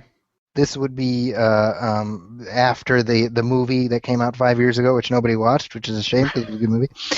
And MacGyver. We're getting a new MacGyver. Yeah. MacGyver. I feel like MacGyver stands for me is different than Lethal Weapon in terms of coming back. I'm excited to see MacGyver come back just because the gadgets I'm like so curious about. Yeah, well, I mean, completely agree. That's a great. I'm with you on that. I could see again. There's a good and a bad version of this, but I totally see the merit in doing this show again. I'm looking forward to seeing what chiseled CW beefcake they cast. Exactly. to fill Richard Dean Anderson's shoes. Yeah, I'm sure they won't pick the greatest actor, but it's a great premise, so I understand the merit of doing it. I was always like, I appreciated, even when I was a kid, I appreciated the science of that show. Yeah. But I was always like, is that true? Like, is it real? Because he's like, you know what, you just need like a Snickers bar and a paper clip and you can create a rocket launcher out of it. And yeah. It's like, what would be awesome is if like MacGyver, like if he somehow if they combined like MythBusters Sure. with the MacGyver show, and like the MythBusters guys were like the Alfred of like the MacGyver character. No, you know what I see is like you know how they show The Walking Dead, and then right after that they have The Talking Dead. Like they do, so you do MacGyver, and then you do like myth-busting MacGyver right after. That could actually be a very cool, clever thing, because they could Chris be like, Hardwick no, would it wouldn't host. work exactly like that, but it was close because this reason. That could be kind of interesting, actually. Let's or if make like it the happen. if the MythBusters guys, if they were like, you know, MacGyver, you know, we appreciate your enthusiasm, but this isn't gonna work for like the following reasons. And he was like, no, I feel it in my gut. Yeah. It's a simple machine. It's a simple machine. I'm actually surprised that they haven't brought MacGyver back. I know that there was a pilot for a show called Young MacGyver like 20 years ago. Yeah. I thought that was just a porn. Yeah. MacGyver. There was also, by the way, there was also there was also a spin-off of Hercules starring, you know, the 90s Hercules with what's his face, crazy Sorbo. Kevin Sorbo. Yeah, it was called Young Hercules. Oh, I remember that. Is that all it takes? Just add you know- young at the beginning? And That's exactly it. But here's the interesting part. You know who played young Hercules? Ryan Gosling. Shut up. Yeah, it's true. It's on like Hulu. If you go look it up, there's a very embarrassed Ryan Gosling wearing like Kevin Sorbo's Hercules costume. Wow, that's really weird. Running around fighting cyclopes and, you know, sirens or whatever, you know. Well, I know what I'm watching after Back to the Future too. There you go. Yeah. I'm sure he wants to wipe that off of his IMDb page if he could. Now we're talking, of course, about using science to tell a compelling story, and that's a perfect segue into our spoiler wall for this week. Kaboom! That's how we do it. And I'm talking, of course, about The Martian, which just came out, and it's already the number 2 October opening of all time. It's the number 2 Matt Damon opening of all time, and it's certainly up there with Ridley Scott openings. And Brian, you and I have waited a long time to talk about this movie. Mm-hmm. Yeah. It's finally here. Yeah, because we are fans of the book by Andy Weir. And yeah, so for those of you who don't know, about a little over a year ago, Brian gave me a copy of The Martian, and he said, you got to check this out. And I just inhaled the thing, and I just loved it. And as a fan of the book, I got everything I could have wanted out of the movie. Yeah, I agree. I feel like the best way to describe this movie, which I guess if people don't know what the plot is, you got Matt Damon playing Mark Watney, an astronaut who is part of a team on Mars, and there's a freak storm, and this is all trailer stuff. There's a freak storm. Everyone has to leave, but Matt Damon's character gets hit by debris and is thought to be dead, so he's left behind.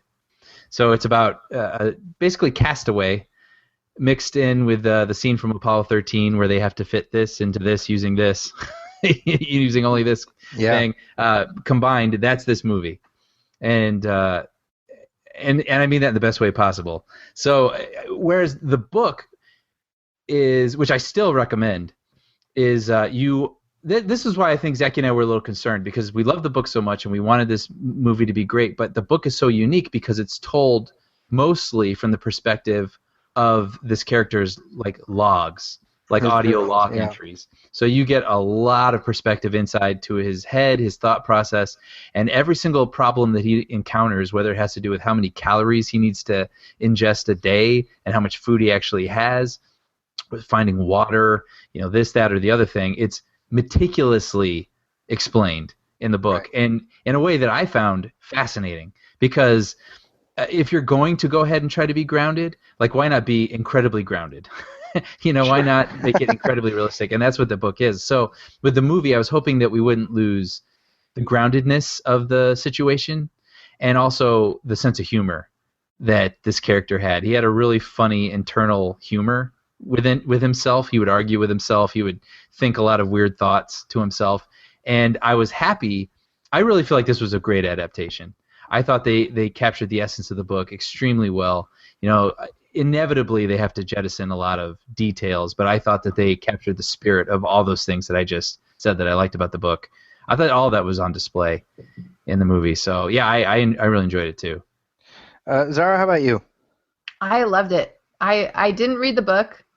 I got it on my iPad and I still haven't read it yet. So it's exciting to hear that you guys say like the book's still worth a read even after the film. Mm-hmm. And I felt like leaving the theater, I felt like I saw like an awesome documentary coupled with like a fantastic TED Talk and like a great like survival action sci-fi thriller.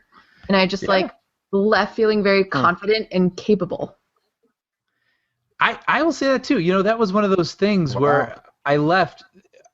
I was telling my brother, every now and then when I try to think about what I like about movies, sometimes, you know, you just like things. And sometimes you want to figure out what that is and you can't really articulate it.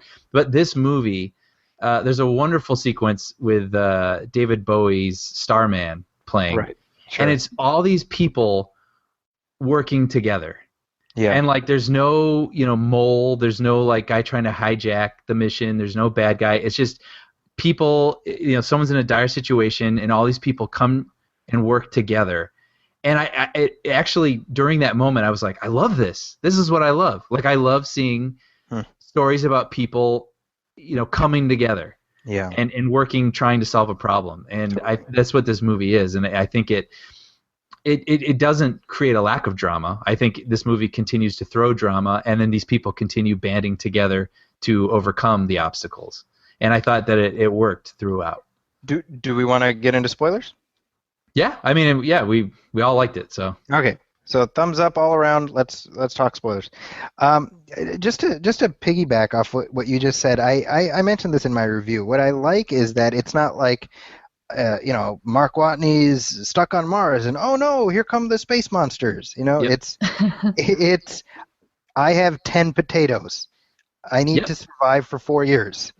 How will I do that? You know, and that's the drama. And that's far more compelling than any special effects or explosions or whatever that we can throw at him. The other thing that and this echoes exactly what you were saying is that there aren't villains in this story. Yeah, he wasn't left there intentionally because of some nefarious reason. Yeah.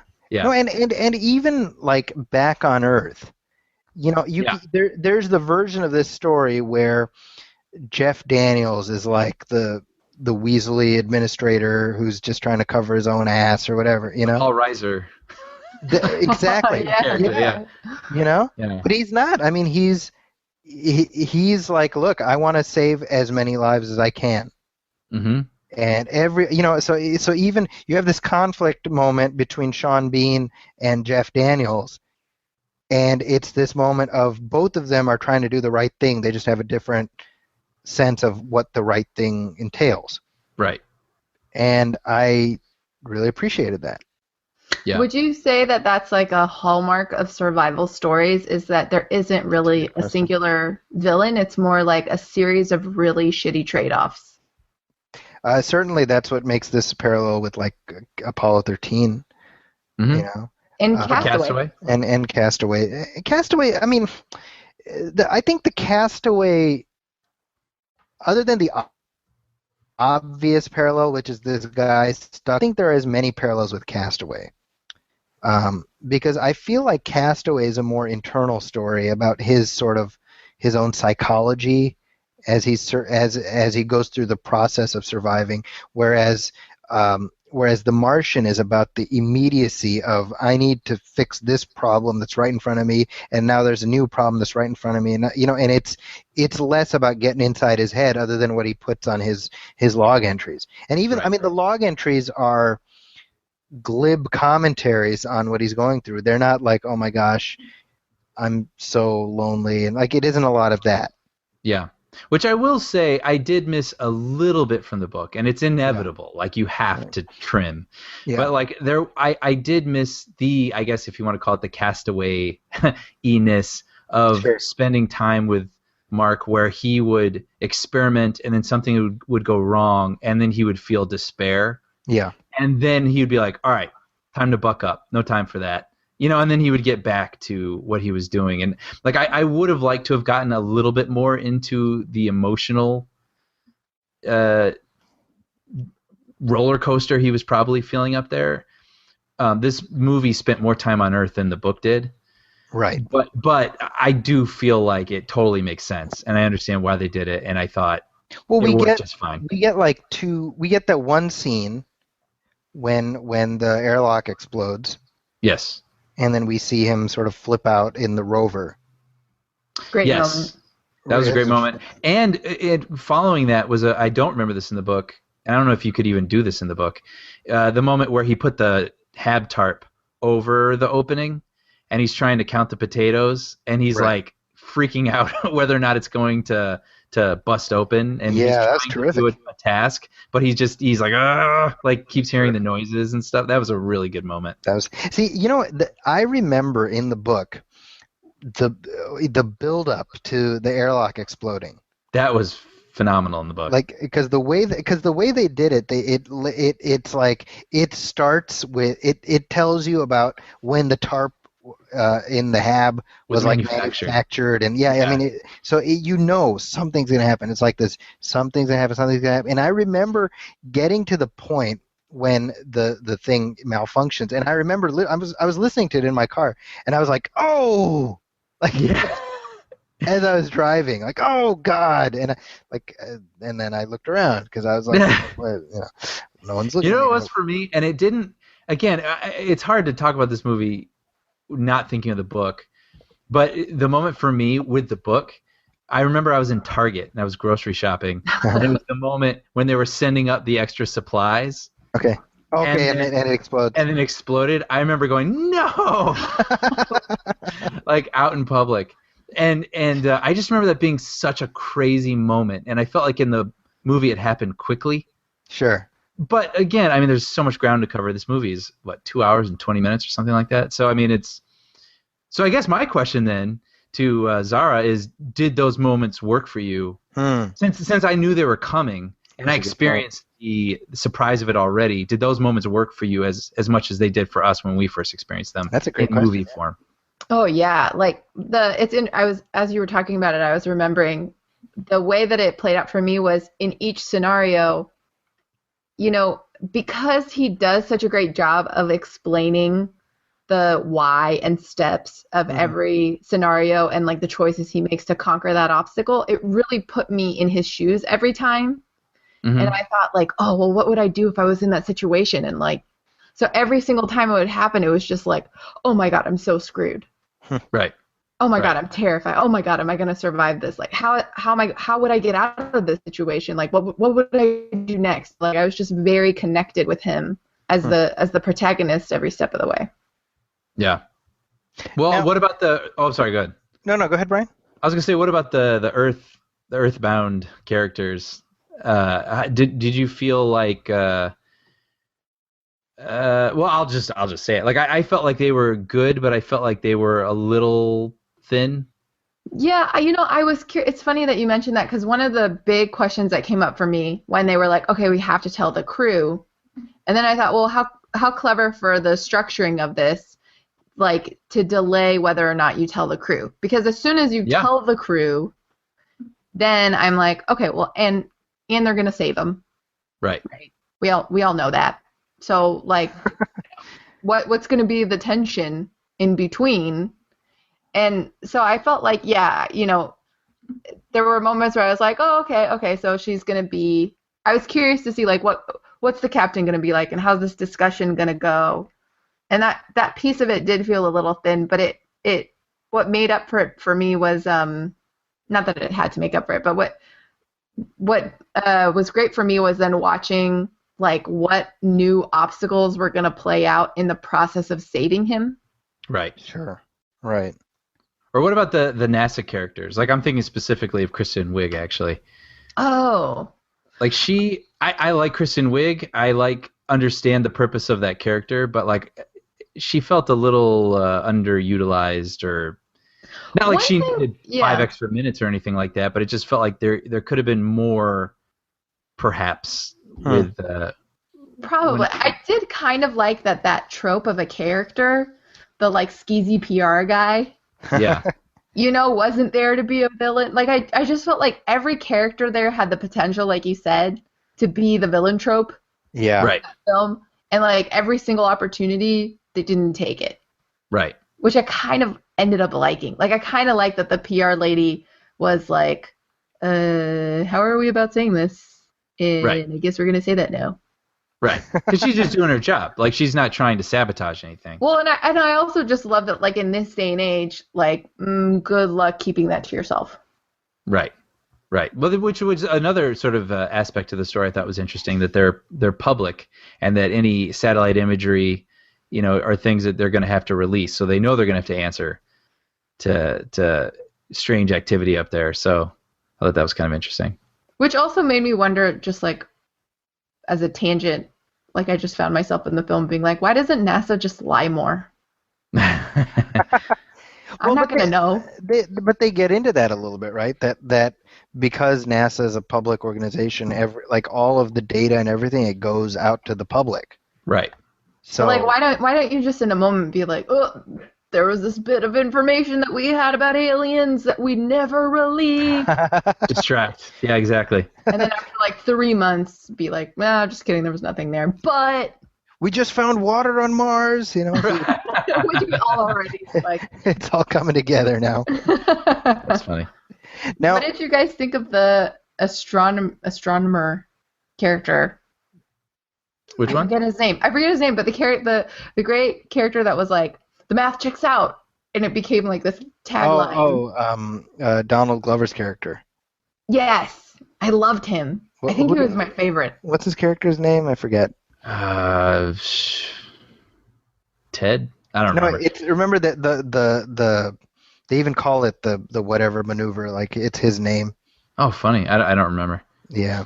It's funny actually, 'cause I liked him, and I like that he comes up with, they call it the Council of Elrond.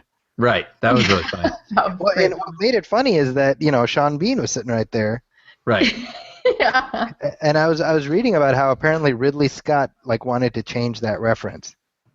Oh. Yeah, and he was like, no, nobody's gonna get it, and it's lame, or whatever. And the Fox executives were like, no, you're not changing that. That's hilarious. That's kind of the opposite of what you would expect. Yeah, that's right. You'd expect the inverse of that. Yeah. Yeah. I thought that was kind of funny. I love that Sean Bean was playing the same Lord Stark character. And I'm just happy he didn't die. Yep. He resigned to play golf. Exactly. Which that's a happy ending for Sean Bean. It's a rare thing, I did. I mean, we've only glossed over the fact that Ridley Scott directed this, and it's worth pointing out just how this is his best movie in years. Yeah.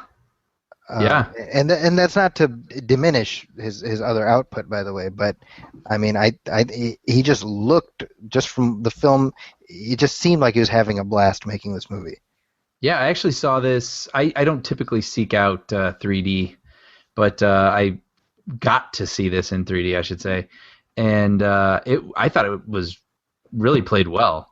I mean, with the landscapes and just, I don't know, the whole different atmosphere, or whatever you want to call it, like the locations, just because they were so unique. And that scene where he's off kind of looking at the horizon, and he's getting a little wistful and thinking about his parents and everything. Like, I remember that. That was when I actually started noticing again, like, oh yeah, this is like depth and dimension to this, and I thought it was handled really well. It was worth the 3D ticket, let's put it that way. I love absolutely. having it in 3D for that moment where he's like floating and you see the distance between him and the Captain Lewis. Like, I was glad I saw it in 3D in that moment, because I was like, oh crap. Yeah. Well, and on that note, how would you compare this to Gravity? I ended up liking it a lot more. Yeah, I agree with you. I think Gravity was a really cool experience in a theater, but I don't know that I'll ever watch it again. Right. I don't remember being so swept up in the story necessarily. It was just more like going on a journey, like an adventure, kind of a thing. And this one, I feel like I could stop and watch again. I 100% agree. I think that Gravity felt like a theme park ride. And that's not meant as a diminutive, but it was meant as a theatrical experience. And I feel like once you bring that movie home, you lose something really integral to to experiencing the movie the way it was meant to be experienced. Yeah. And I feel like with this, the difference is that there's enough other aspects of the story that it'll play just as well on on home video or whatnot. Yeah. Yeah, I completely agree. Like the story is enough. You know what I mean? It's not like this is like some sort of visual adventure and that's all there is to it. Right. Yeah. So big thumbs up for The Martian. I mean, I think folks, go see it. Go see it on IMAX. Go see it in 3D. It's absolutely worth paying a little bit extra to get a fantastic experience. Yeah, I think so. And it feels, that's another thing too. I just thought of this when you said that, but like this was like a movie, it doesn't feel like everything else right now. Like this feels like its own sort of thing. It's not a superhero thing. Yeah, it's based on a book, but it's not like a familiar story that we've seen regurgitated over the years. It's not also part one of a trilogy. Yeah, well, you don't know that yet. That's true. Yeah, that's true. Still happen.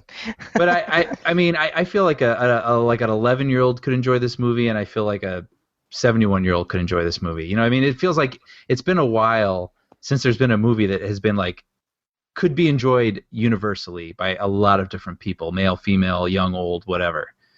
So I do have a question. Yeah. Mm-hmm. So, did you guys have any opinion on this? On the like. No, not seeing a whole lot of like space shots, with like the stars and the horizon, and like I recently saw the documentary Antarctica: A Year on Ice, which is a phenomenal documentary. I highly recommend it. I've heard it's fantastic. Yeah, it was fantastic, and there are scenes in there of the sky that are just like I have never seen shots like this. Absolutely gorgeous. And awe-inspiring and beautiful. And so going into the film, I was kind of stoked to have that experience, to see like, ooh, okay, like what's Ridley Scott going to do? Yeah. Am I going to be able to get to see, this kind of a shot? And I heard this like really great story about Interstellar. Sure. And how, so the film, Interstellar, was it Chris Nolan directed it? Yeah. Is that right? So a friend of mine works is a student at Cal State Fullerton and was part of the like department that was commissioned by Chris Nolan to figure out what would it actually look like if a crew went through a black hole. And it ended up, because of their combined work and his funding for a film, they ended up like winning some major scientific prize.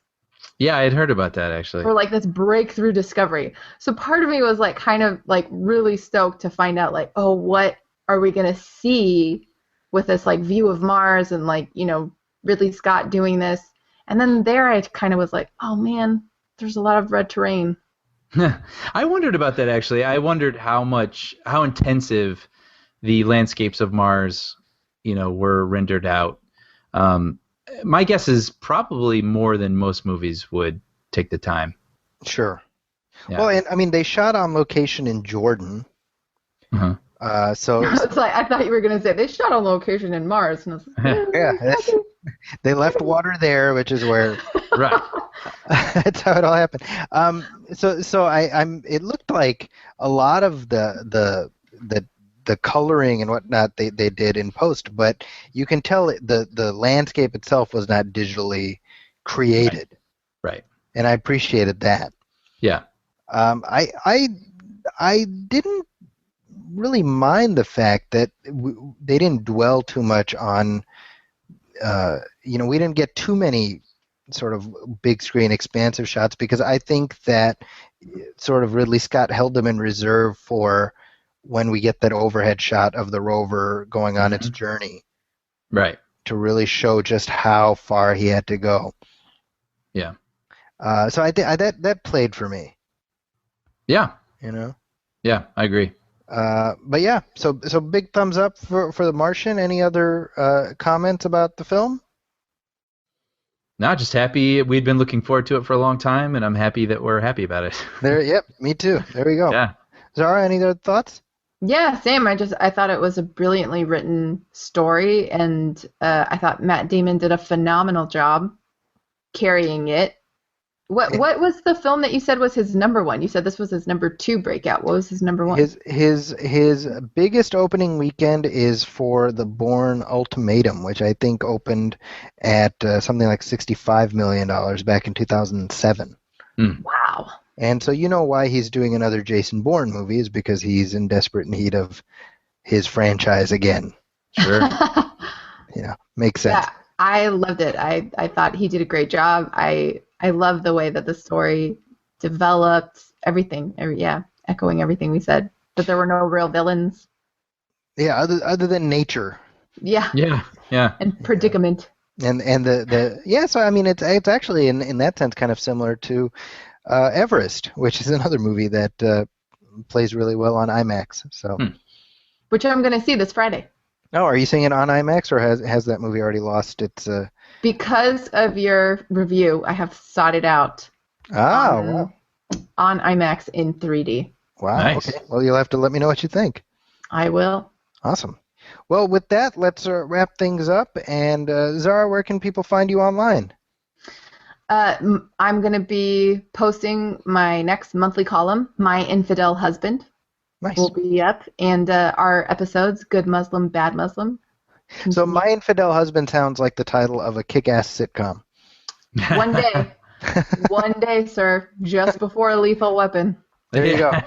It'll be on the CW, starring various chiseled people from Benetton ads or whatever. I just love that CW is like this adjective now, like this go-to adjective for chiseled people. You know exactly what I mean when I say like casting out of the CW. And I'm totally going to use it. I'm going to be like, my Uber driver was straight out of the CW. I can't even. Hey, I got to add to a little bit of material. So and of course, when does the next episode of your podcast drop? Mid-October. It's going to come out with Fatwas, Creeping Sharia, Good Muslim Awards. There we go. Wow. And you're monthly, right? Your show is monthly.